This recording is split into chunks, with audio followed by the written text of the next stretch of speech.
Hello, this is my presentation for English 6. The named fairy tale Mary Jane and the Five Wild Horses. A time there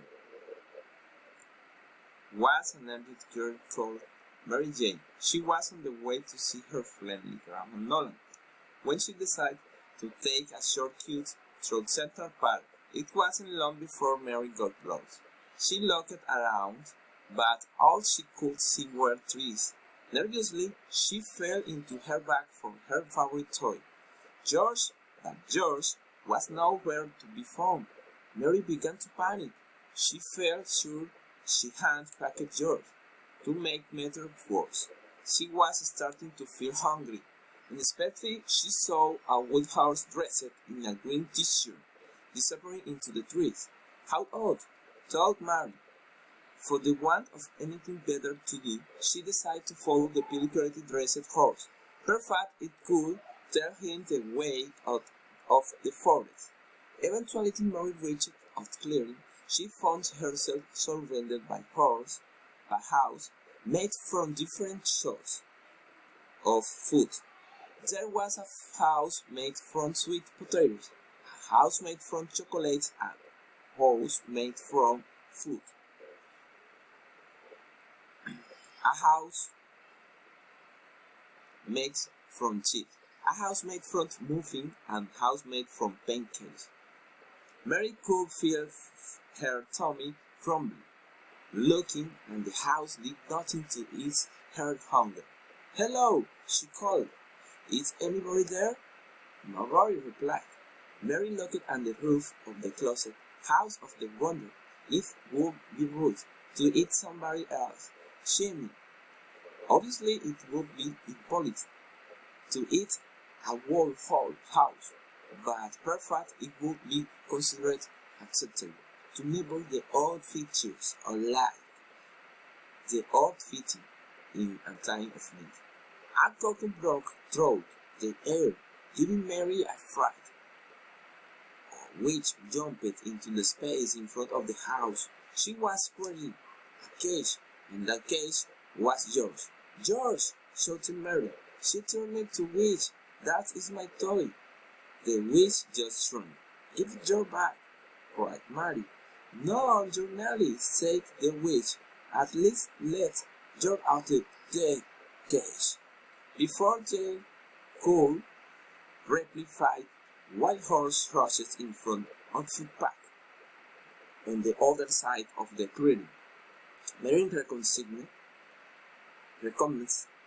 the one in the green t-shirt that she'd seen earlier. The witch seeming to recognize him too. "Hello, big horse," said the witch. "Good morning," the horse is George. "Who is this?" "That is George," explained the witch. "Oh, George, what look lovely in my house. Give it to me," demanded the horse. The witch shook her head. "George is staying with me." Excuse me," Mary interrupted. "George lives with me. I'm not in a cage." The horse ignored her. "Is there nothing to try?" He escaped. The witch. The witch thought for a moment, then said, "I would like to be interviewed. I'll release him to anybody who can eat a word from your big horse." Big Horse looked at the house made from pancakes and said, "No problem. I could eat entire house made from pancakes if I wanted to." "That's nothing," said the next horse. "I could eat two houses. There's no need to show off," said the witch. "Say, just eat one from you, and I'll let you have yours." Mary watched, feeling very wrong. She didn't want the witch to give George the big house. She didn't think George would live with the wild horse away from her house and all her other toys. The other four horses was wild. Big Horse put out his beak and he drew a knife and fork from his pocket. Next page. "And eat this wolf house," said Big Horse. "Just you watch." Big Horse pulled at the corner of the front door of the house made from chocolate, and he got in down smiling and went back for more and more and more. Eventually, Big Horse started to be bigger, just a little bit bigger at first, but after a few more forks full of chocolate, he grew to the size of the largest snowball, and he was a very big around.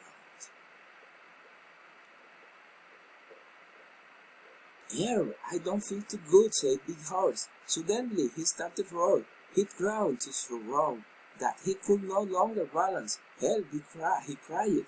And he rolled off down a slope in the forest. Big Horse never finished eating the front door, made from chocolate and George permanent trip in the wish cage. Average Horse stepped and improved the house from cute kids. I'll eat this whole horse, said a very horse. Just you watch. A large horse pulled off a corner of the front door of the house, made from cupcakes. She got in down smiling, and went back for more, and more, and more. After a while, a barrage horse started to look a little queasy. The girl grinned, and Woodcutter walked into the clearing. What is the bush, though, dear? Don't you hear? He asked. I'm not a bush, I'm part. I am a horse, said a large horse. It's dark, exclaimed the Woodcutter. Those talking bulls are the worst kings, and better take a wait before somebody gets hurt. No, wait, cried the large horse, and the Woodcutter picked her up. But the Woodcutter ignored her cries and carried the horse away under his eye. Average Horse never finished eating. The front door made from cupcakes and George remaining trapped in the wish case. Little Horse stepped up and approached the house made from chip. I'll eat what horse, said Little Horse. Just you watch, Little Horse pulled off the corner of the front door of the house made from chips. He got into smiling and went back for more and more and more. After 5 of the plateful, Little Horse started to get uncomfortable of the puff. He stopped eating chips for a moment, then grabbed another forkful. But before they could eat it, there came an almighty roar, a button roar louder than a rocket circling off, propelled in Little Horse into the sky. Ah! Cried Little Horse. I scared of hate. Little Horse was never seen again. Little Horse never finished eating the front door made from chips and George remaining trapped in the witch cage. Tiny Horse stepped up and approached the house made from muffin. I is this world house, said Tiny Horse. Just you watch. Tiny Horse pulled up the corner of the front door of house made from muffin. She copied in Duke smiling and went back for more and more and more. However, on the next mouthful, the food fell straight off Tiny Horse's mouth. She tried to stuff in another fork of muffin, but once again the food fell out. There just wasn't enough room left in their belly. This is just not fair, declared Tiny Horse, and stopped off into the forest. Tiny Horse said, never finished eating the front door made from muffin, and George remaining trapped in the witch cage. Even Tiny Horse stepping up and approached the house made from pancake. I'll eat this whole house, said even Tiny Horse. Just you watch. Even Tiny Horse pulled off the corner of the front door of the house made from pancakes. He dropped in the tapping down smiling and went back for more and more and more.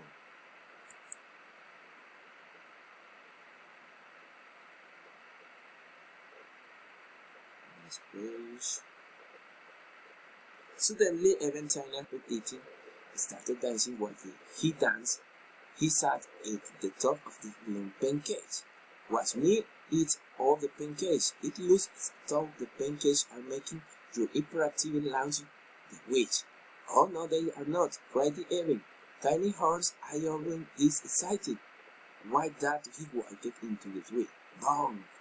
Even Tiny Horse banged his head fell backwards onto his bottom. He passed out exhausted. Even Tiny Horse never finished eating the front door made from pancakes, and George remained trapped in the witch cave. That is, said the witch, I win, I get to keep George. Not so fast, said Mary. There is still one door to go. The front door of the house made not so fast, said Mary. From sweet potatoes and have